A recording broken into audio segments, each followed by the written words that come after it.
పెరుగుతున్న ట్రాఫిక్ సమస్య పరిష్కారానికి జీహెచ్ఎంసీ బృహత్తర ప్రణాళిక సిద్దం చేసింది. వాహనాలను నిలిపేందుకు వీలుగా అంతర్జాతీయ ప్రమాణాలతో కూడిన బహుళ అంతస్తుల భవంతులు నిర్మించేందుకు నిర్ణయించింది. ప్రజా రవాణా వ్యవస్థను మెరుగుపరచడం ద్వారా సొంత వాహనాల వినియోగాన్ని నిలువరించాలని యోచిస్తోంది.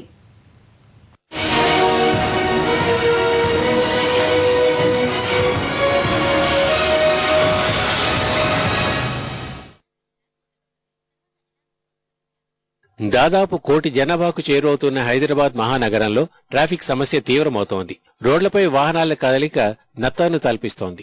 ఈ సమస్యకు ప్రధాన కారణం ఇరుకైన రోడ్లు, ఎక్కడికక్కడ రహదారులపై అడ్డదిడ్డంగా నిలిపి ఉంచే వాహనాలు. రోజురోజుకు పెరిగిపోతున్న వాహనాల సంఖ్య సమస్యను మరింత జటిలం చేస్తోంది. ఇప్పటికే సుమారు నగరంలో 30 లక్షల వాహనాలు ఉండగా ఏటా 70,000 కొత్త వాహనాలు రోడ్లపైకి వస్తున్నాయి. మున్ముందు ఈ సంఖ్య మరింత పెరిగే అవకాశం ఉంది. రోజురోజుకు పెరుగుతున్న వాహనాల సంఖ్యకు అనుగుణంగా నగరంలో నిలుపుదల చేసే స్థలాలు లేవు. నగరంలో కేవలం 162 మాత్రమే అధికారిక పార్కింగ్ స్థలాలు ఉన్నాయి.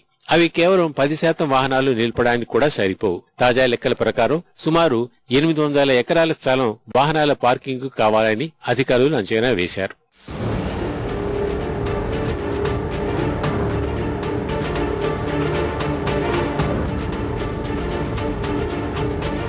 వాహనాలు నిలుపుదల చేసేందుకు భారీ స్థాయిలో ఖాళీ స్థలాలు అవసరమవుతుండటంతో విదేశాల్లో మాదిరిగా రద్దీ ప్రదేశాల్లో బహుళంతస్తుల భవనాలను నిర్మించి వాహనాల పార్కింగ్ కు వినియోగించాలని 2005లోనే ప్రభుత్వం ఉత్తర్వులు జారీ చేసింది. కానీ నేటికి అది కార్యరూపం దాల్చలేదు. ట్రాఫిక్ సమస్య మరింత పెరుగుతుండడాన్ని దృష్టిలో ఉంచుకొని జీహెచ్ఎంసీ బహుళంతస్తుల భవనాల పార్కింగ్ ను ఏర్పాటు చేయాలని నిర్ణయించింది. ప్రభుత్వ ప్రైవేట్ భాగస్వామ్యంతో వీటిని నిర్మించేందుకు ప్రణాళికలు రూపొందించింది. కూకట్పల్లి, అమీర్పేట్, చార్మినార్, దిల్సుఖ్ నగర్, కొత్తపేట తదితర రద్దీ ప్రాంతాల్లో ఈ భవనాలు నిర్మించే అవకాశం ఉంది. హెచ్ఎండిఏ తరపు నుంచి కూడా అమీర్పేట్లో మనకు మల్టీ లెవెల్ పార్కింగ్ కాంప్లెక్స్ కట్టడానికి ఒక ప్రతిపాదన చేయడం జరిగింది.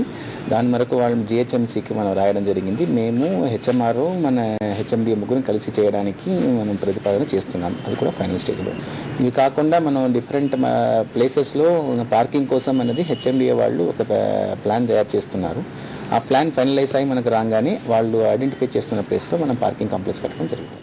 షాపింగ్ మాల్స్, మల్టీప్లెక్స్లు, వాణిజ్య సముదాయాలు, బహుళంతస్తుల నిర్మాణాల్లో తప్పనిసరిగా వాహనాలు నిలిపేందుకు స్థలాన్ని కేటాయించాలని అధికారులు ఆదేశించారు. ఇందుకోసం ప్రత్యేకంగా ప్రణాళికలు రూపొందించారు.